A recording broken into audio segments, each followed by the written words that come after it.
Assalamualaikum warahmatullahi wabarakatuh. Waalaikumsalam warahmatullahi wabarakatuh. Kembali lagi di channel Santri Sundra, Santri Sunan Derajat.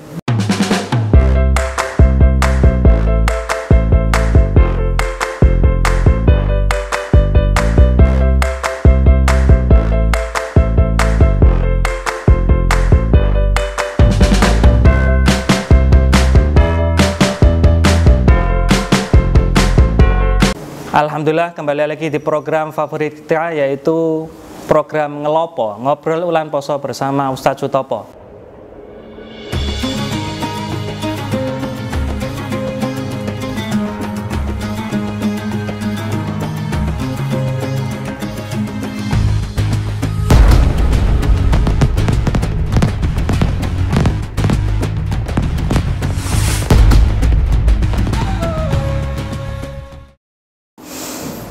Alhamdulillah, kemarin kita sudah ngobrol bareng, bincang-bincang bareng dengan narasumber kita tentang rangkaian dari mulai pertama, yaitu awal Ramadan kemarin, mengenai tentang pengertian puasa, apa yang harus dilakukan sebelum puasa, sampai dengan peristiwa-peristiwa yang terjadi di bulan puasa.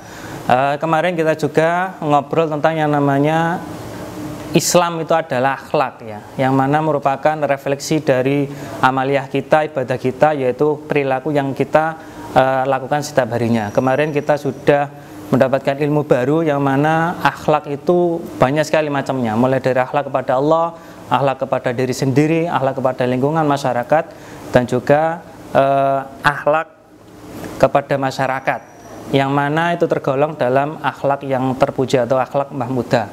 Yang mana pada kesempatan kali ini kita akan bincang lagi lawan dari akhlak mahmudah sendiri itu apa. Nanti insya Allah akan disampaikan oleh narasumber tercinta kita, yaitu Bapak Sutopo. Langsung saja kita menyapa Ustaz Sutopo. Assalamualaikum Pak Sutopo. Waalaikumsalam warahmatullahi wabarakatuh. Bagaimana kabarnya? Alhamdulillah. Alhamdulillah Pak Sutopo, kemarin jenengan sudah menyampaikan yang namanya akhlak mahmudah, akhlak yang terpuji, mulai dari akhlak kepada Allah, kepada diri sendiri, masyarakat, dan sebagainya. Mungkin jenengan bisa menyampaikan akhlak yang lawannya, akhlak yang tercela, bagaimana supaya kita tahu dan bisa menghindarinya itu bagaimana. Monggo. Terima kasih waktunya. Bismillahirrahmanirrahim. Memang kita bicara akhlak itu sebenarnya tidak akan habis.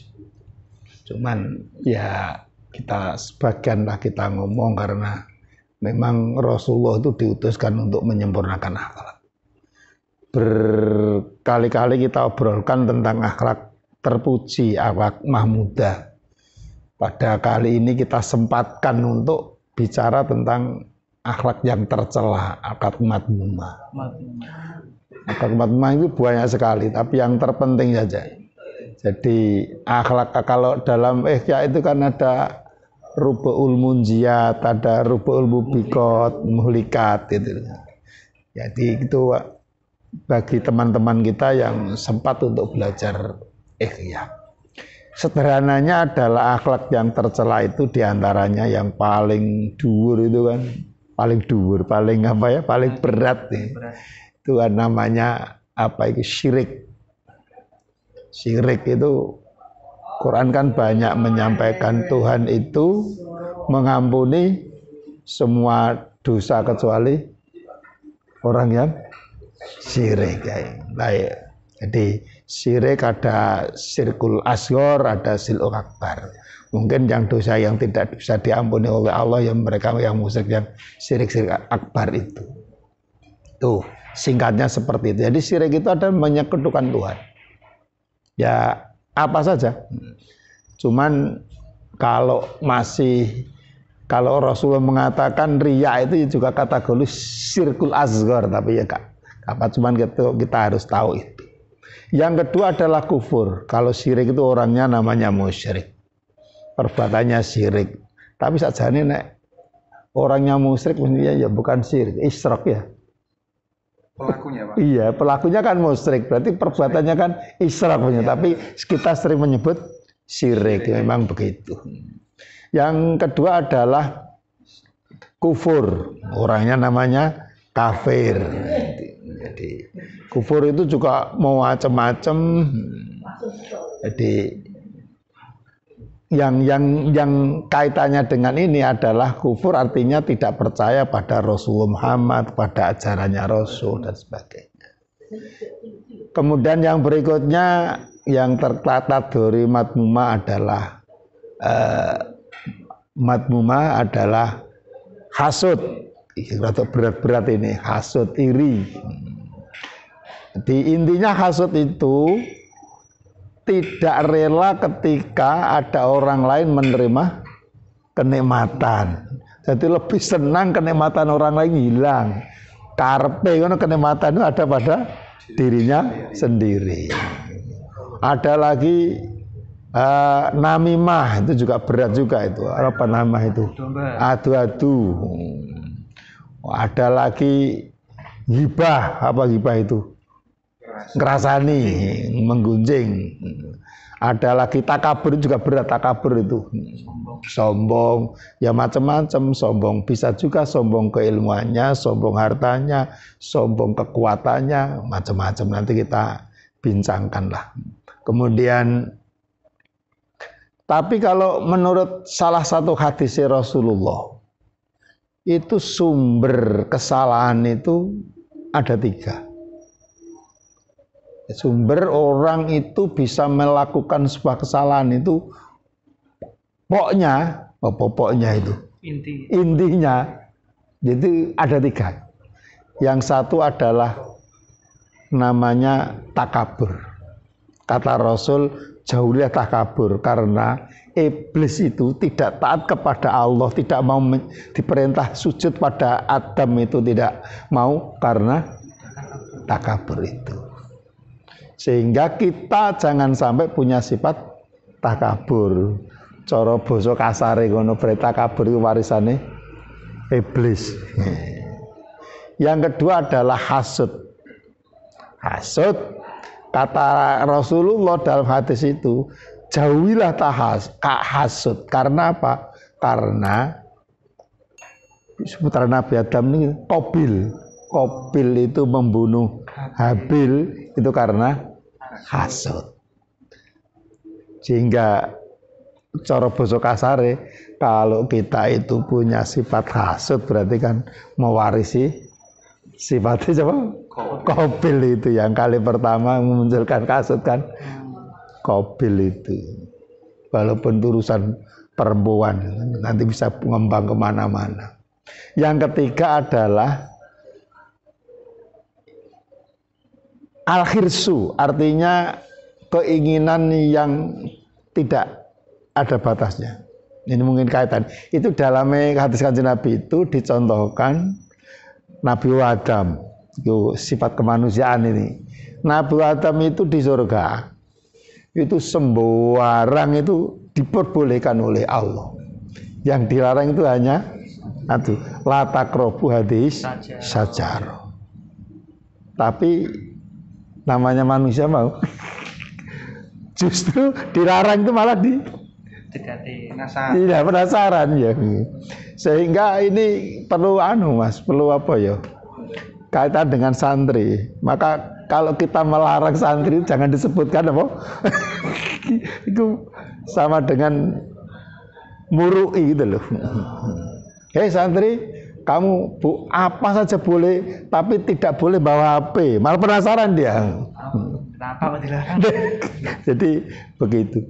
Sehingga gara-gara Nabi Adam hanya menyontohkan saja itu, tidak bisa membatasi keinginannya itu, akhirnya mendapat resiko yang dari surga diturunkan ke dunia. Akhirnya jadi Kanjeng Nabi, ketiga hal itulah yang aslul khoti'ah bahasanya.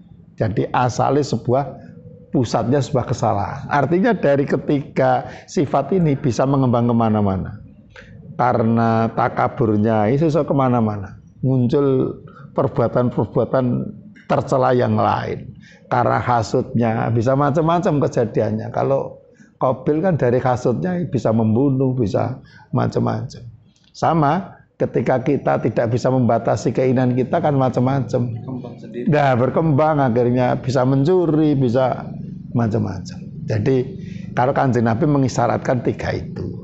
Cuman yang paling parah kan dua itu yang namanya syirik dan kufur, kafir kufur itu. Orangnya kafir, pekerjaannya kan kufur. Garis besarnya seperti itu. Macamnya ya banyak sekali kalau akhlak madmumah itu. Baik, tadi jenengan menyampaikan bahwasanya ada 3 inti dari kesalahan tadi ya. Yeah. Yang pertama takabur ya. Yeah. Saya pernah mendengar ucapan menyombongi orang sombong itu termasuk suatu kebaikan. Itu pripun itu? Siapa yang diperbolehkan melakukan seperti itu dan bagaimana prosesnya? Iya, memang ada, kalau nggak salah hadis pasti ya, at-takaburu alal mutakabir sodakotun malah. Artinya itu kan niatnya supaya orang itu tidak takabur. Jadi ada orang melete, dimeleteni supaya tahu bahwa kelemahannya dia itu ternyata di situ. Jadi ada niatan untuk supaya mereka tidak tidak berkelanjutan kesombongannya itu. Memang ada begitu. Sehingga kalau kita tidak ada apa-apa kemudian melete lah, itu yang tidak boleh. Contoh kalau kita jadi santri misalnya ketemu gak santri terus yang sana melwete terus kita melas kan juga sawangane kan gitu kan. Tidak membawa Islam. Lah begitu dianggap santri itu diremehkan nanti kan. Ya, hal-hal posisi seperti itu maka diperbolehkan dasar itu tadi. Baik, tadi sudah disampaikan bahwasanya memang yang namanya puncak dari kesalahan yang namanya syirik dan kufur. Kufur ya. Nah, terus apakah kufur nikmat itu juga termasuk puncak dari suatu kesalahan tadi? Nah, itu tadi kan awal saya katakan kufur kan yo macam-macam. Kalau kufur nikmat mungkin ya tidak sampai menjadikan orang itu keluar dari Islam. Cuman sudah kalau kita bicara akhlak sudah kategori tidak akhlak terpuji. Karena kemarin kan kita bicara akhlak terpuji kan salah satunya adalah syukur. Nah, kita harus mensyukuri dan resikonya juga ada. Allah mengatakan wala in syakartum lazidanakum wa in kafartum inna azabi lasyadid. Lah sebenarnya adab itu ya tidak menunggu kita meninggal, kita di akhirat. Ya di dunia ini sudah kita incipkan siksa. Artinya apa? Kita lihat kalau kita itu selalu bersyukur kepada Allah, ya kita menikmati koyo-koyo kehidupan ini di surga kayak nikmat, tenang. Ketika kita itu tidak punya rasa syukur, kufur, ya punya apapun juga merasa gak terima dan seperti tersiksa hidup kita seperti itu. Bahkan ada ayat surat ya Yasin atau Mulk ya, saya pernah baca kok lupa ya. Itu begini, ketika orang itu masuk surga kemudian diberi kenikmatan oleh Allah Subhanahu wa taala, kata mereka masuk surga, duh ini seperti yang pernah saya jumpai kenikmatan itu.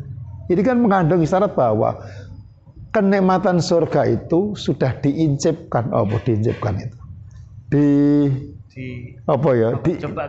diincipkan kita ketika masih di dunia. Itu sudah dibagi kita yang mengikuti aturan Allah, mau bersyukur mau apa itu sudah.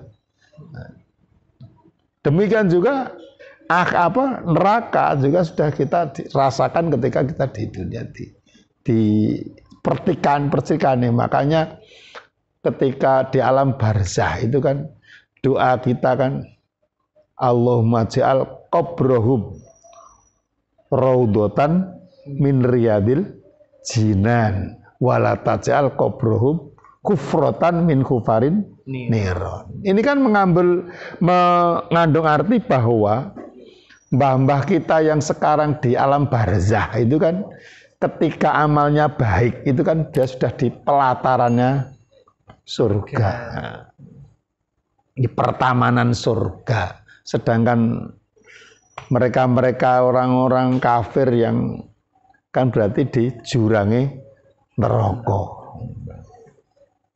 Nah, diterus berarti kita ini juga sudah diinsipkan kenikmatan-kenikmatan adab atau sesuai dengan apa yang kita lakukan ini. Sehingga sindirannya dalam Quran tadi, ketika orang itu dimasukkan surga, diberi nikmat oleh Allah, loh sepertinya ini sudah pernah saya rasakan. Artinya kan cuman bedonya kata keterangan, kenikmatan di dunia itu karena incip mau, makin lama makin gak enak. Enak kawitan.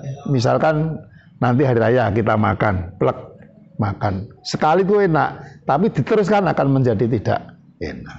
Kita marung sate 10 suduk enak, tanduk lagi 10 lagi masih tidak enak. Tapi kalau bedanya kalau di surga sekali enak, tambah enak. Itu bedanya. Tapi cara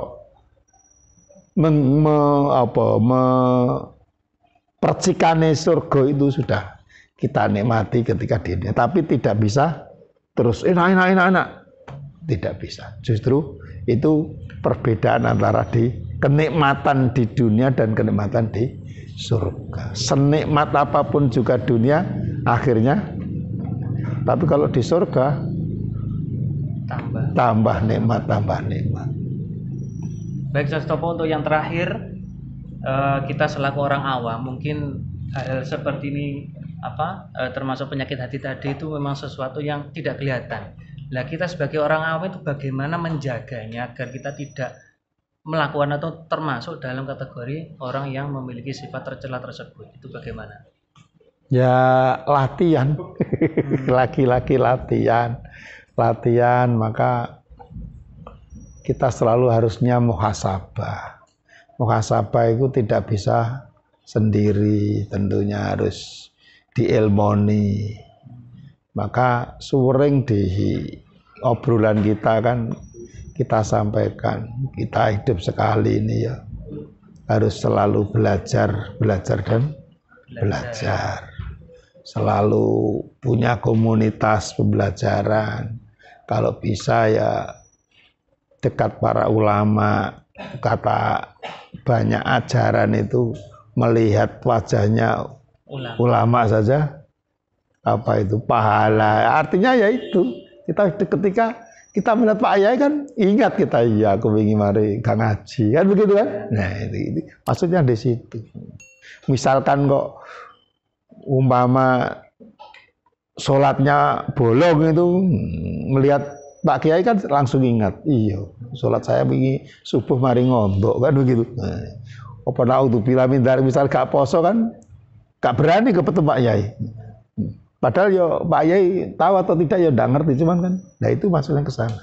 Sehingga untuk melatih itu semua ya kita sering harus belajar. Sekarang belajar kan tidak ada hal yang sulit, tidak bisa datang ya mendengarkan lewat radio, lewat TV, lewat. Yang terpenting menurut saya adalah muhasabah. Setiap hari kita angan-angan apa yang kurang dari diri kita dan seterusnya. Dan muhasabah itu kalau orang awam sendirian ya sulit. Ya termasuk muhasabah ya mendengarkan mauidhahnya Pak Yai itu biasa diingatkan dan sebagainya. Berarti kita harus senantiasa dekat dengan ulama gitu ya. Iya. Sebagai petunjuk kita agar kita tidak melakukan sesuatu yang salah dapat diingatkan oleh ulama tersebut. Kira-kira begitu kira-kira. Baik, terima kasih Ustaz Sutopo, begitu jelas dengan sampaikan yang namanya akhlak yang tercela, akhlak yang madmumah itu tadi. Insya Allah apa yang jenengan sampaikan akan bermanfaat bagi para penonton dan juga para yang mendengarkan di mana pun yang berada. Terima kasih atas waktunya Bapak Sutopo. Alhamdulillah, pada kesempatan kali ini kita sudah selesai membahas tentang akhlak madmumah atau akhlak yang tercela, yang mana sudah tadi disampaikan panjang lebar oleh Ustaz Sutopo bagaimana apa yang termasuk akhlak tercela, terus bagaimana kita mengantisipasi jangan sampai kita termasuk dan melakukan akhlak tercela tersebut. Terima kasih, saya rasa waktunya sudah mencapai ujung batas pada pertemuan kali ini. Insya Allah kita akan bertemu lagi di kesempatan yang berikutnya. Jangan lupa like, comment, share, dan subscribe channel Santri Sundra, Santri Sunan Derajat. Terima kasih atas perhatiannya. Saya akhiri. Assalamualaikum warahmatullahi wabarakatuh. Waalaikumsalam warahmatullahi wabarakatuh.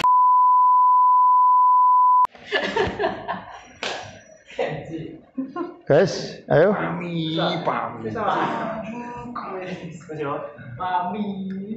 Satu, dua, tiga. Saya diurung kok. Wes. Dua, tiga. Assalamualaikum warahmatullahi wabarakatuh. Waalaikumsalam warahmatullahi Kembali lagi di wabarakatuh. program kita. Saya tahu iki lho bobal lho.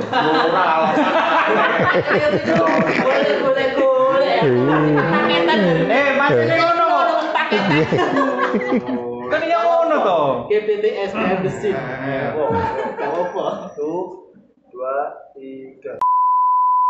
Tulmen kayak kipas maneng, panas di sini, panas. Narasumber ini Mleten. gak kena gini. Oh, nang jero kamar ono kipas. Ambil. Mleten. Panas ya. Oh iya, aku sing ngipasi.